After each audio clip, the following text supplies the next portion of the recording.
오늘 이렇게 귀한 교회에서 함께 하나님 앞에 예배드리게 된 것을 기쁘게 생각합니다. 부정원정을 초대해 주시고 함께 예배드릴 수 있도록 허락하신 우리 목사님과 당회 온 교우들께 깊은 감사의 말씀을 드립니다. 저는 대한성서공회에서 번역 담당 부총무로 섬기고 있습니다.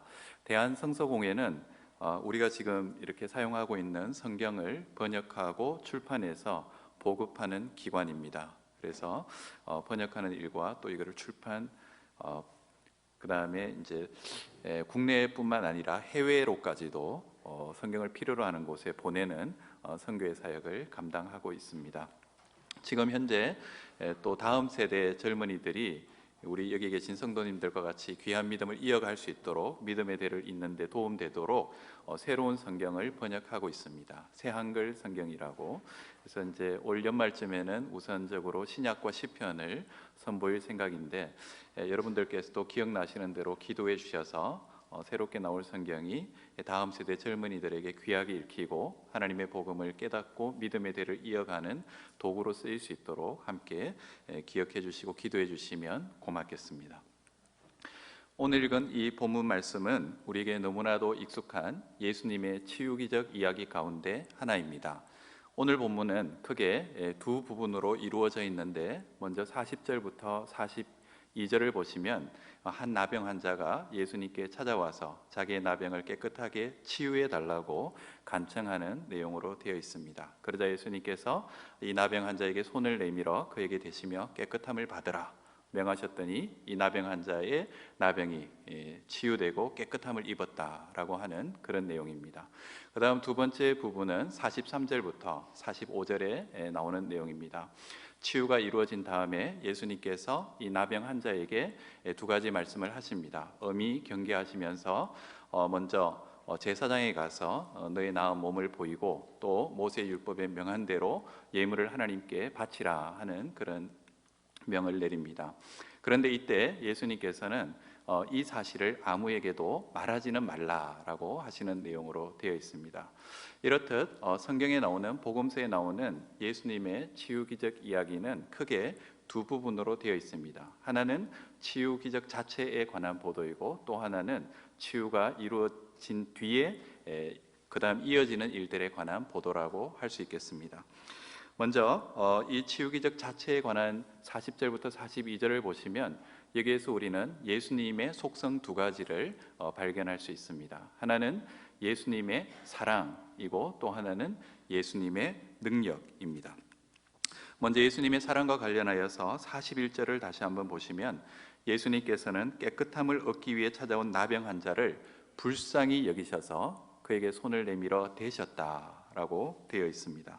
예수님께서는 사랑이 많으시고 자비로우신 분이시기 때문에 고통 가운데 있는 나병 환자가 예수님께 나와왔을 때 그 나병 환자를 불쌍히 여겨주셨다라고 되어 있습니다. 불쌍히 여기는 마음, 이것이 예수님의 마음입니다. 그리고 예수님께서는 이 불쌍히 여기는 마음을 행동으로 나타내시는데 그 나병 환자에게 손을 내밀어 대시는 행동으로 나타내셨습니다. 이렇게 예수님께서 나병 환자를 불쌍히 여기시고 그에게 손을 내밀어 따뜻하게 터치하시는, 만져주시는 이러한 행동 속에서 우리는 예수님의 사랑의 마음을 읽을 수 있습니다. 예수님 당시에 나병 환자들이 살아가야 했던 삶은 비참함 그 자체였다고 할 수 있을 것입니다. 육체적으로 병들어 괴로운 것은 물론이려니와 또 정신적으로도 매우 고통스럽고 힘들었을 것이라고 짐작해 볼 수 있습니다. 왜냐하면 레위기 13장 45절에 의하면 나병 환자는 길을 갈 때에 그냥 가는 것이 아니라 자기의 옷을 찢고 또 머리를 풀고 윗입술을 가린 다음에 부정하다 부정하다 이렇게 외치면서 길을 걸어가야 했습니다. 왜냐하면 율법에 따를 때에 부정한 사람과 접촉하는 사람은 그 접촉으로 인해서 부정하게 될 위험이 있기 때문에 그것을 방지하기 위해서 이 부정하게 된 사람, 나병 환자 같은 사람은 자기가 가고 있는 것을 다른 사람에게 알려서 자기와 접촉하는 일을 피하도록 해야 했기 때문에 율법에 이와 같은 규정이 있었던 것 같습니다. 한번 생각해 보십시오. 얼마나 그 마음이 괴롭고 힘들었겠습니까? 이어지는 레위기 13장 46절을 보시면 또 나병 환자는 다른 사람들과 함께 사는 것도 금지되어 있었던 것 같습니다. 부정한 사람이기 때문에 다른 사람과 함께 어울려 살면 다른 사람을 부정하게 만들 수 있기 때문에 스스로 분리되어 가지고 떨어져서 혼자서 살아야 했습니다. 사회로부터 완전히 격리되고 고립된 삶을 살아야 했던 것이죠. 사람들이 사는 곳이 아니라 진영 바깥에 떨어져서 살아야 했으니 얼마나 외롭고 힘들었을지 짐작이 될 것입니다. 나병 환자는 자기 삶의 이러한 애환과 고통에 짓눌려서 지내던 중에 아주 반가운 소문을 하나 들었습니다. 예수님께서 자신과 같은 사람의 병을 고쳐주시고 회복시켜 주실 수 있을 것이라는 그러한 기쁜 소식을 들은 것이지요. 그래서 나병 환자는 예수님께 나아가면 예수님께서 자기의 이 병을 고쳐주실 수 있을 거라는 큰 기대를 가지고 이제 예수님께 나와서 자기의 병을 고쳐달라고 간청했던 것입니다. 우리 예수님께서는 이 나병 환자의 기대를 저버리지 않으셨습니다. 나병 환자의 기대대로 이 나병 환자를 물리친 것이 아니라 부정한 사람이 왜 나에게 다가오느냐 이렇게 멀리하신 것이 아니라 따뜻하게 맞아주시면서 그를 불쌍히 여겨주셨다 이렇게 기록하고 있습니다. 불쌍히 여겼다라고 하는 이 말은 다시 한번 조금 풀어서 설명해 보자면 애간장이 녹듯이 마음 아파하셨다, 매우 가슴 아려하셨다 이런 뜻으로 생각해 볼 수 있겠습니다. 나병 환자가 나병 때문에 부정하게 되었고 따로 떨어져 살아야 됐고 거기에서 오는 여러 정신적 육체적 고통을 예수님께서 이렇게 생각해 보시니 얼마나 마음이 안 되셨는지 가슴 아리게 마음 아프게 여기셨다. 그리고 그의 상태를 공감해 주셨다. 이런 뜻입니다. 우리 예수님께서는 우리의 아픔과 고통을 무심히 바라보시는 그런 분이 아니십니다. 예수님은 우리의 아픔과 고통을 자신의 것인 양 같이 아파해 주시며 사랑으로 보듬어 주시는 자비로우신 분임을 오늘 본문은 우리에게 다시 한번 기억하도록 도와줍니다. 한 걸음 더 나아가 예수님은 나병 환자를 불쌍히 여기는 마음만 가지신 것으로 그치신 것이 아닙니다. 그 마음을 행동으로도 나타내셨지요. 아까도 말씀드렸던 것처럼 이 나병 환자에게 손을 내밀어 그에게 대시는 구체적인 행동으로 예수님의 이 불쌍히 여기는 마음을 표현하셨습니다. 사실 생각해 보면 예수님의 이러한 행동은 굉장히 위험한 일이었습니다. 왜냐하면 아까 말씀드린 것처럼 율법에 의하면 부정한 사람과 접촉을 하게 되는 사람은 스스로도 부정하게 될 위험이 있었기 때문에 나병 환자도 소리치면서 다녀서 자기에게 다른 사람이 가까이 오는 것을 막아야 했는데 예수님께서는 그에게 먼저 손을 내밀어서 대셨다. 이것은 스스로 부정하게 될 위험을 무릅쓰셨다라는 뜻으로 생각해 볼 수 있기 때문입니다. 이처럼 스스로 부정하게 될 위험까지도 무릅쓰면서 이 나병 환자를 불쌍히 여겨주셨던 그 예수님의 마음과 행동에서 우리는 예수님의 깊은 사랑을 느낄 수 있는 것입니다. 우리가 믿음으로 산다고 하지만 세상 살아갈 때에 여러 가지 어려운 일들에 직면할 수 있습니다. 남들에게 다 말할 수 없지만 나의 마음속에 갖고 있는 여러 가지 기도의 제목과 어려운 문제들이 있을 수 있는데 이러할 때에 우리가 의지할 수 있는 분이 계시다는 것을 오늘 본문은 알려줍니다. 우리의 모든 문제를 가지고 이 나병 환자와 같이 예수님께 믿음으로 나아갈 때에 예수님께서는 우리도 불쌍히 여기는 마음으로 보듬어 주시고 우리의 문제를 해결해 주실 수 있을 것으로 굳게 믿습니다. 이 치유기적 이야기에서 우리가 발견할 수 있는 예수님의 두 번째 속성은 예수님의 능력이라고 말씀을 드렸습니다. 앞서 말씀드린 것처럼 율법 규정에 의하면 부정한 사람과 접촉을 하게 되는 사람은 그 스스로가 부정하게 되는 것이 율법이었습니다. 그런데 오늘 본문을 읽어보면 예수님께서 불쌍히 여기는 마음으로 이 나병 환자에게 손을 내밀어 그에게 대셨는데 어떤 일이 일어났냐 하면 예수님이 부정해지신 것이 아니라 예수님이 만져주셨던 그 나병 환자의 나병이 떠나고 이 나병 환자가 깨끗함을 입었다라는 것입니다. 놀라운 일입니다. 예수님께서는 부정한 사람과 접촉하심으로 스스로 부정하게 되는 것이 아니라 그 사람의 부정함을 정복하시고 부정함을 깨끗함으로 바꾸어 주실 수 있는 놀라운 능력의 소유자시라는 것을 오늘 본문에서 확인할 수 있습니다. 저는 이 본문을 읽을 때마다 저의 마음에도 깊은 소원이 생깁니다. 하나의 기도 제목이 생깁니다. 우리가 어떤 어려운 문제나 풀기 어려운 숙제 앞에 놓일 때 우리는 조금 피하고 싶은 마음이 있을 수 있는데, 우리 주님도 사실 율법 규정에 의하면 그런 상황이었다고 할 수 있습니다. 그러나 예수님께서는 그것을 피하신 것이 아니라 직면하셨고, 예수님의 능력으로 오히려 문제 상황을 해결하시는 모습을 발견할 수 있습니다. 저에게도 주님께서 능력으로 함께 하셔서 제가 가는 곳에 이와 같은 기적이 일어날 수 있으면 얼마나 좋을까, 이런 생각을 해보게 됩니다. 여러분들도 마찬가지일 겁니다. 우리가 예수님 믿는 믿음 안에서 우리가 그곳에 있음으로 인해서 그곳에 있는 문제가 해결되고 새로운 변화가 일어날 수 있다면 얼마나 좋을까. 우리 다 같이 오늘 본문을 읽으면서 이런 마음을 품고 예수님께 한번 더 깊이 기도해 보았으면 좋겠습니다. 그래서 우리 한 사람 한 사람이 주님과 함께 나아가면서 주님의 능력으로 우리가 가는 걸음걸음을 통해서 세상을 새롭게 변화시키는, 또 이 교회가 있음으로 인해서 이 지역이 변화되는 그러한 놀라운 능력을 함께 체험할 수 있으면 좋겠습니다. 사랑하는 성도 여러분, 이제 치유 기적 자체에 대한 본문을 한번 살펴보았는데, 치유가 일어난 뒤에 있었던 일을 한번 생각해 보려고 합니다. 43절 이하에 보시면 우리의 궁금증을 불러일으키는 내용이 하나 있습니다.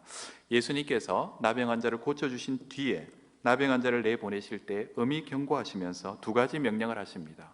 한 가지는 뭡니까? 삼가 아무에게 아무 말도 하지 말라, 이렇게 말씀하십니다.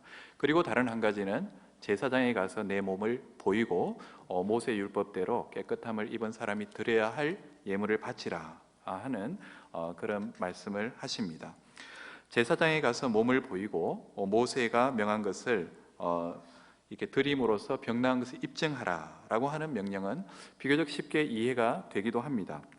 레위기 13장에 의하면 병이 나았더라도 제사장에게 가서 공식적으로 그 병 나은 것을 확인받아야지 이제 분리해서 살던 삶에서 정상적인 삶으로 돌아갈 수 있었기 때문입니다. 그러니 이제 율법 규정대로 깨끗하게 고침받은 것을 입증하고 사회에 복귀하도록 세심하게 배려하시는 이런 예수님의 명령 속에서 우리는 다시 한번 예수님의 그 섬세한 사랑을 느낄 수가 있는 것이죠.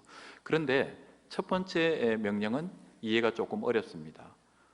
놀라운 기적을 행하셨으면 이러한 예수님의 능력이 더 널리 알려지기를 원하시고 가서 좀 얘기 좀 해라, 이렇게 말씀하실 법도 한데, 예수님께서 엄히 경고까지 하시면서 삼가 아무에게 아무 말도 하지 말라, 이렇게 말씀하시니 왜 그러셨을까, 이런 궁금증이 좀 생깁니다. 굉장히 궁금합니다. 왜 그랬을까요? 오늘 보면 45절에 이어지는 내용을 보면 고침받은 이 나병 환자는 예수님의 엄한 경고와 경계에도 불구하고 나가서 많은 사람들에게 이 사실을 퍼뜨렸던 것 같습니다. 그래서 이 소문을 듣고서 더 많은 사람들이 예수님께로 몰려왔기 때문에 예수님께서는 굉장히 이렇게 더 사역하시기 힘든 그런 상황 속에 빠지고 마셨던 것 같습니다. 가만히 생각해 보면 사실 예수님께서 이것을 염두에 두고 명령하신 것이 아닌가 하는 생각도 한번 해봅니다. 왜냐하면 우리 사람들은 본래 하지 말라라고 하면 그것을 더 하는 경향이 있기 때문에 예수님께 속으로는 널리 퍼지기를 원하시면서 일부러 하지 말라고 하신 것일까? 이런 생각도 한번 해보았습니다. 그런데 그거는 그렇게 적절한 대답이 되지는 않는 것 같습니다. 복음서를 통해서 우리가 알고 있는 예수님은 그런 식으로 생각하거나 행동하실 분이 아니기 때문에 그런 것 같지는 않습니다. 그러면 혹시 예수님께서는 이러한 소문이 널리 퍼지면은 사람들이 너무 구름대처럼 몰려와서 사역이 너무 힘들어질까 봐, 아니면 생각하시는 다른 사역을 하는데 지장이 생기실까 봐 말하지 말라고 하신 것일까, 이런 생각도 한번 해봅니다. 아까도 말씀드렸던 것처럼 10장 45절에 보면 나병 환자가 말하지 말라고 했는데도 불구하고 나가서 말했더니 많은 사람들이 몰려왔다라고 되어 있거든요. 그래서 이런 사태를 미연에 방지하기 위해서 예수님께서 그런 말씀하셨을까? 그런데 복음서를 자세히 읽어보면 그런 것이 이제 적절한 설명이 되지도 않는 것 같습니다. 왜냐하면 예수님께서는 다른 일을 하시다가도 어려운 사람들이 예수님의 능력과 사랑과 도움을 필요로 하는 사람들이 몰려오면은 식사도 그러시면서 그 사람들을 돌보아 주시는 분이신데 그럴 리가 만무하기 때문입니다. 물론 예수님께서는 때때로 혼자서 조용히 기도하는 시간을 가지기 위해서 한적한 곳을 찾기도 하셨지만 어려운 상황에 있는 사람들을 보시고 외면하시는 분이 결코 아니시기 때문에 그러한 이유로 나병 환자에게 아무 말도 하지 말라 이런 말씀을 하셨을 것 같지는 않습니다. 그런데 흥미롭게도 마가복음을 조금 더 계속 읽어가다 보면 9장 9절에서 한 가지 힌트를 발견할 수 있는 것 같습니다. 그 전에 이러한 예수님께서 아무에게 아무 말도 하지 말라라고 하는 명령은 오늘 본문에서 한 번만 하신 것이 아니더라고요. 좀 읽어보시면 1장 34절에서 또 보면 많은 귀신을 내쫓으신 뒤에 귀신이 자기를 알므로 그 말하는 것을 허락하지 아니하셨다 이렇게 하셨고요. 그 다음에 3장 12절에서도 예수님은 귀신들에게 자기가 누구인지 나타내지 말라 이렇게 말씀하셨습니다. 그러니까 다른 사람들에게 말하지 말라는 명령은 일회적으로 있었던 우연적인 일은 아니었던 것 같고 늘 예수님께서 그렇게 좀 말씀하셨던 것 같습니다. 한편 5장 43절에서는 회당장 야이로의 딸을 살려주신 뒤에 또 같은 취지의 말씀을 하십니다. 예수께서 이 일을 아무도 알지 못하게 하라 이렇게 많이 경계하신 것으로 적혀 있습니다. 또 7장 36절에서는 귀먹고 말 듣는 사람을 고쳐주신 뒤에 오늘 본문에서와 비슷하게 예수께서 그들에게 경고하사 아무에게 아무 말도 이르지 말라 이렇게 말씀하셨던 것 같습니다. 반복해서 예수님께서는 귀신을 쫓아내 주신 뒤에도 병을 고쳐주신 뒤에도 죽어가던 이 야이로의 딸을 살려주신 뒤에도 이런 일을 아무에게도 말하지 말라 이렇게 말씀하셨던 것 같습니다. 뿐만이 아닙니다. 예수님께서는 제자들에게도 비슷한 경우에 같은 내용의 명령을 내리시는 것을 볼 수 있습니다. 마가복음 8장 27절 이하에 보시면 예수님께서 한 번은 제자들과 더불어 빌립보 가이사라 지방을 다니시면서 복음을 전하고 계셨던 것 같습니다. 이때 예수님께서 제자들에게 질문합니다. 사람들이 나를 누구라고 하느냐? 그랬더니 제자들이 답을 하지요. 들어는 세례 요한이라고도 하고 또는 엘리야라고 하는 사람도 있고 선지자 가운데 한 사람입니다 라고 이렇게 대답하는 사람도 있었던 것 같습니다. 그러자 예수님께서 다시 질문하십니다. 그러면 너희는 나를 누구라고 하느냐? 이때 베드로가 정답을 얘기했지요. 뭐라고 대답했습니까? 그리스도십니다. 예수님은 그리스도십니다 라고 베드로가 정답을 얘기했습니다. 수제자다운 대답이었습니다. 그러면 이번에는 예수님께서 베드로와 제자들에게 너희가 이제 내가 누구인지를 제대로 알았으니 나가서 이 사실을 널리 알려라 이렇게 한번 말씀하실 법도 한데 이번에도 예수님께서는 조금 이상하게 들리는 명령을 내리십니다. 8장 30절에 보시면 이에 자기의 일을 아무에게도 말하지 말라라고 제자들에게도 또 경고하시는 것을 볼 수 있습니다. 도대체 예수님께서는 왜 귀신 들렸던 귀신이든 또 병고침을 받은 사람이든 제자들이든 그 누구에게도 예수님의 정체나 예수님께서 하신 일에 대해서 침묵하도록 반복해서 명령하고 계시는 걸까요? 먼저 귀신들에게 예수님에 대해서 얘기하지 말라고 한 것은 조금 납득이 가기도 합니다. 왜냐하면 귀신들은 예수님이 누구이신지 지식적으로는 알고 있었지만은 진심으로 예수님을 믿고 따르는 사람은 아니었기 때문에 이 귀신들의 입을 통해서 예수님의 정체가 선포되는 것은 빈껍데기 말에 불과했기 때문에 의미가 없었을 것입니다. 그러니 귀신들에게는 그런 말 하지 말라 하시는 것 이해도 됩니다.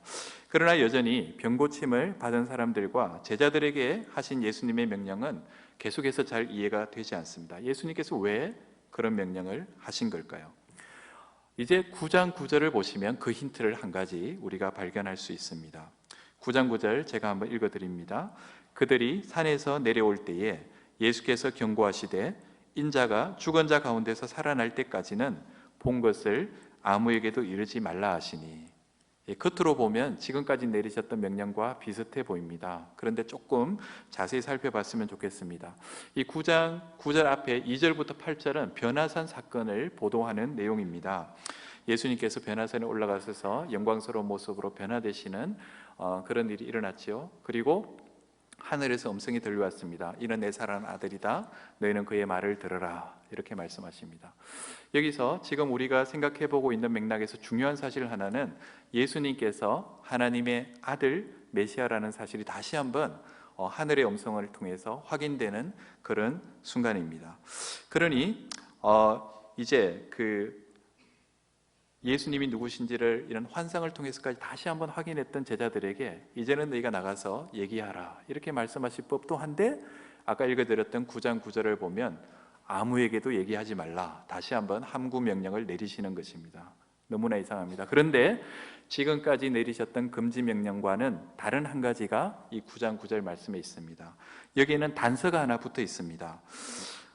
아무에게도 얘기하면 안 되는데 언제까지 안 되느냐 하면, 인자가 죽은 자 가운데서 살아날 때까지는 이야기하지 말라, 이런 단서가 붙어 있다는 것입니다. 거꾸로 읽어보면은, 그러면 인자는 예수님을 얘기하는 것이죠. 예수님께서 십자가에 죽으셨다가 부활하신 뒤에는 예수님에 대해서 너희가 나가서 이야기해도 된다 라는 말씀으로 이해를 할 수가 있을 것 같습니다. 그러니 언제까지나 영원토록 입 다물고 있으라는 것은 아니고, 예수님의 십자가와 부활이 있을 때까지는 이야기하지 말고 예수님의 십자가와 부활 뒤에는 나가서 이야기해도 된다라는 말씀이지요.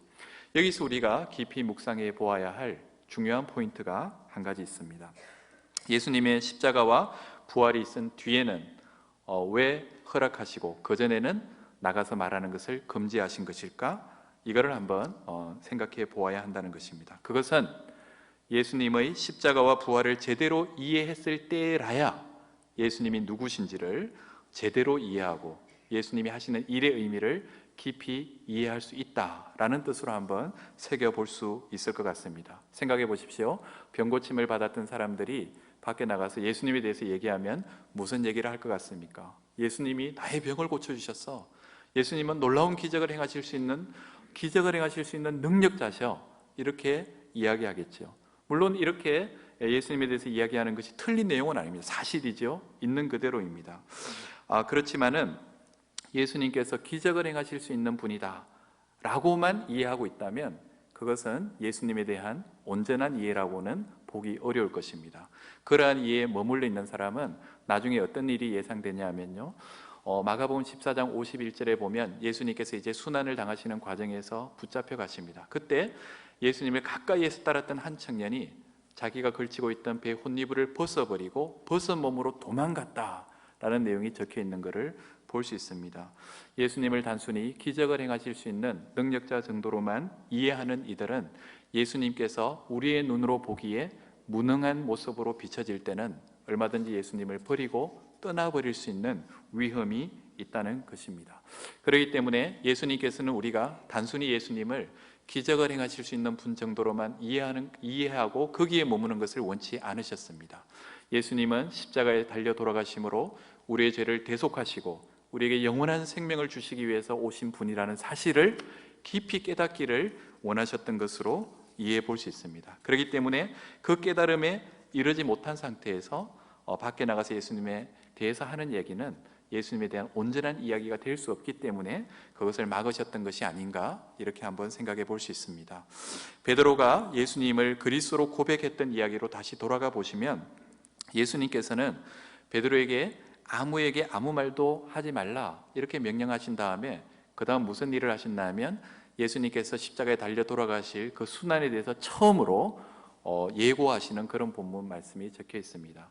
이제 예수님이 그리스도다라는 것을 제자들이 깨달았다고 생각하시니 예수님께서는 또 다른 차원으로 제자들을 이끌어 가십니다. 예수님은 이제 십자가에서 죽으셔야 하는 분이다, 그것을 통해서 우리의 죄를 속해 주셔야 하는 분이다 라는 것을 베드로에게 처음으로 말씀하신 것이지요. 그런데 이때 베드로가 어떤 반응을 보였습니까? 예수님을 붙들고 항변했다고 했습니다. 이 항변하다란 말은 조금 부드럽게 번역한 겁니다. 사실 원문에는 사전적으로 옮겨보면 예수님을 꾸짖었다라는 뜻으로 이해해 볼 수 있는 그런 단어가 쓰이고 있습니다. 베드로가 보여준 반응은 무엇입니까? 예수님께서 능력을 베푸시고 기적을 행하시는 그러한 모습 속에서 그리스도의 능력을 나타내시는 것은 깨달았는데 십자가에 달려 돌아가심으로 우리의 구원을 이룰 분이시라는 것에 대해서는 생각을 못하고 있었습니다. 그리고 베드로는 그것은 있을 수도 없는 일이라고 생각을 했습니다. 왜냐하면 그것은 인간의 눈으로 보기에는 무력해 보이는 일이고 실패하는 것으로 보였기 때문에 베드로는 예수님의 십자가 순환 예고를 받아들이지 않고 거부했던 것으로 볼 수 있는 것입니다. 이러니 예수님께서는 단순히 기적을 행하는 예수님만 알고 있는 사람들의 입을 통해서 예수님에 대한 이야기가 퍼져나가는 것을 원하지 않으셨다라고도 한번 생각해 볼 수 있다는 것입니다. 십자가 비밀에 대한 깊은 이해가 없이 우리가 행하는 그리스도에 대한 고백은 불완전하고 불충분한 피상적 고백에 그칠 수밖에 없을 수 있습니다. 우리는 예수님께서는 물론 사랑 많으시고 능력을 베푸실 수 있는 분이라는 사실을 아는 것도 중요하지만 십자가에서 아낌없이 대속의 피를 흘려 우리의 죄를 대속해 주시고 우리를 구원하시고 우리에게 영원한 생명을 주실 분이라는 사실을 더 깊이 깨닫는 자리로 나아가야 할 필요가 있겠습니다. 우리가 잘 아는 대로 종려주일에 예수님께서 예루살렘에 입성하실 때 사람들이 어떻게 반응했습니까? 정말 크게 환호하면서 찬송하면서 예수님을 맞이했습니다. 호산나 찬송하리로다. 주의 이름으로 오시는 이여 찬송하리로다. 오는 우리 조상 다윗의 나라여 가장 높은 곳에서 호산나. 자기의 겉옷을 벗어서 예수님 가시는 길에 깔아놓기도 하고 나무가지를 베어들고서 호산나 외치기도 했습니다. 그런데 불과 일주일도 지나지 않아서 이제 예수님께 십자가에 달려야 하시는 그 순간에는 사람들이 예수님께 등을 돌리고 있는 모습을 볼 수 있습니다.